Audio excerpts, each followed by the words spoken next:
Hi everybody and welcome to Heel Heat. My name is George Coles, and on this episode we're doing Revolutionaries. The topic of this Revolutionaries? Hayabusa. Now you may or may not be familiar with the name. Hayabusa is a stalwart of the FMW promotion. That is where he's most known to wrestle. He's wrestled in ECW, All Japan, New Japan, all over Japan and in Mexico. He's a guy that in the 90s was innovating a style that a lot of wrestlers use today, and that's the reason why I want to bring him up in this series. If you haven't watched my videos, my Revolutionaries series that I'm doing, it's basically highlighting a wrestler and how they changed and affected the pro wrestling game, whether they're well known or lesser known, like in this case Hayabusa. He's not a household name in the wrestling world. Hardcore fans know his name. Hardcore fans would have seen him, especially if you were a tape trader back in the day. He was one of the most highly traded wrestlers in the tape trading game. Him, Cactus Jack, and Sabu, probably the three guys that everybody traded tapes of. So I want to give the man his flowers,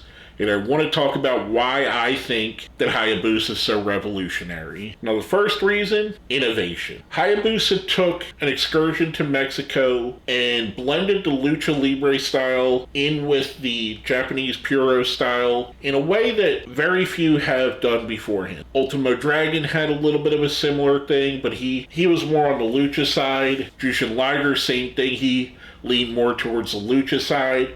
Whereas I think Hayabusa kept more of that puro influence and even the hardcore influence that either of those two other guys I mentioned had. To me, there were two wrestlers in the world in the 1990s that I would say were in a quote-unquote arms race of being the most influential and most innovative wrestlers in the world.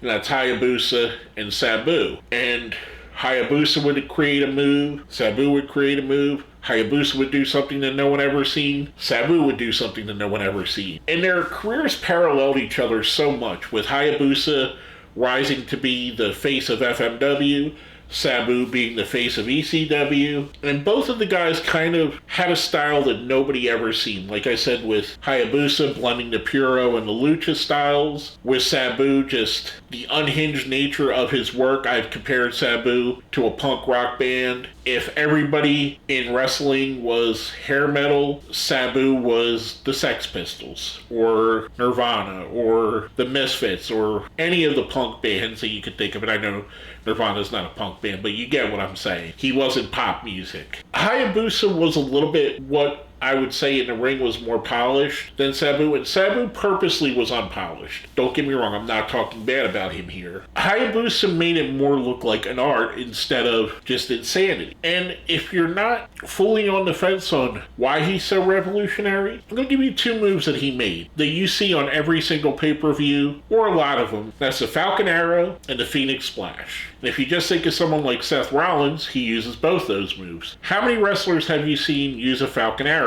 in the last 30 years? How many guys have you seen do the Phoenix Splash in the last 30 years? If you think about that, they both go back to the time of Hayabusa. Both Hayabusa and Sabu are responsible for a lot of the springboard offense that's out there. Both are responsible for the multiple moonsault variations that they both came up with. They both have some claim to being revolutionary in the 450 move, even though neither invented it. Both of them kind of made it their own. Both these guys were top-tier innovators at the time. That's one of the ways that I think Hayabusa influenced wrestling. And like I said, I don't know if they were doing it on purpose, but for someone that was watching it in real time, it kind of felt like they were in a constant battle of who can one-up each other, even being in different companies. Now, my next way that he innovated, he added layers to FMW. Again, there's a lot of parallels with FMW and ECW in the fact that both were known as hardcore companies. Where I think Hayabusa differs from Sabu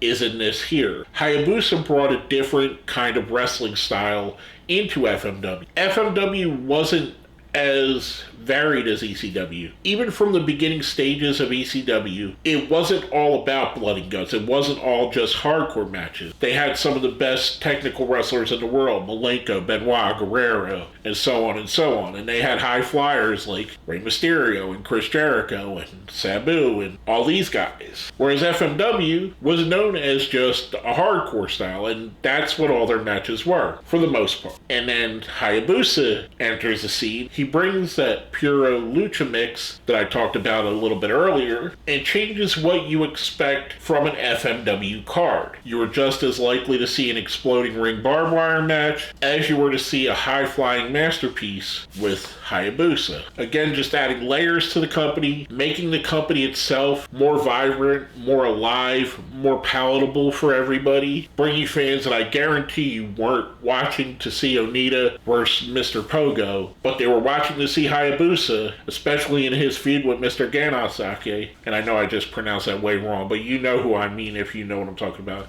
Ganasaki is his name. Anyway, he just changed the whole promotion and what their trajectory was to the point that he was the face of the company for a long while. And he's one of the two guys that you think of when you hear FMW, him and Onita. Like I said, there's a lot of parallels between ECW and Sabu and FMW and Hayabusa.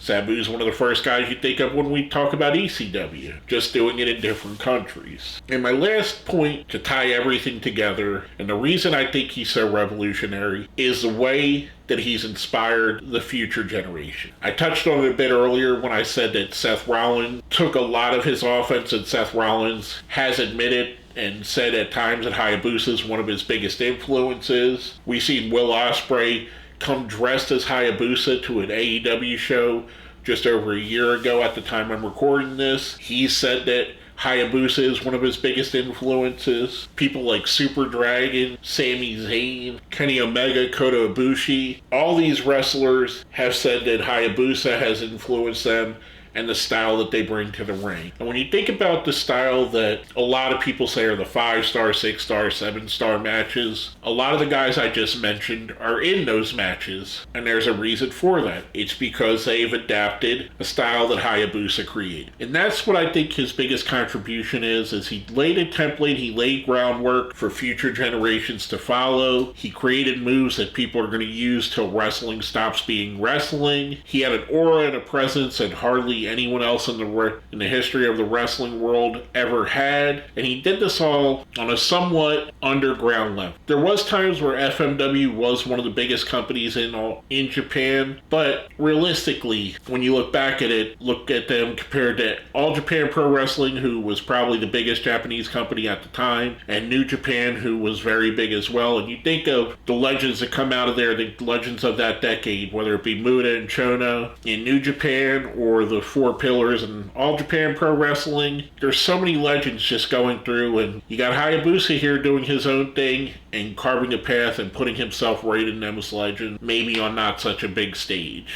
And in my opinion, I think he's one of the most revolutionary wrestlers of his time period. He's one of the guys that really elevated the style and elevated the sport. One of the first guys that really combined lucha and Puro in a way that even the heavyweights could do it, and it wasn't just the juniors or cruiserweights that were doing it. He's a guy that faced a lot of tragedy, whether it was his paralysis in the ring, which he eventually ended up learning how to walk again, or his untimely death, which was very sad. But I feel like he gave everything to wrestling, and I believe in his heart of hearts, he would have wanted to leave it all in the wrestling ring. And at the time I'm recording this, there is another wrestler that has taken up the Hayabusa mantle.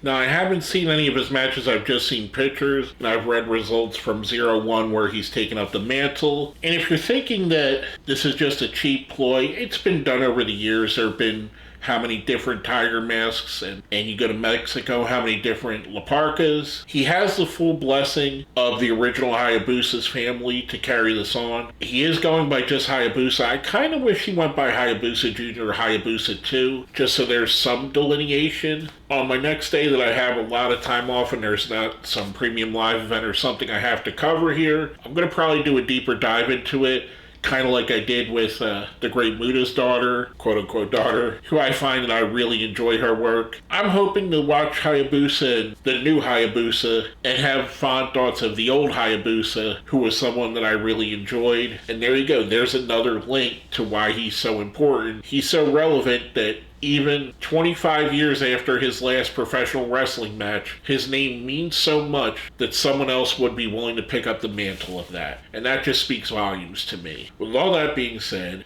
my name is George Coles, and we've been talking about why Hayabusa is so revolutionary.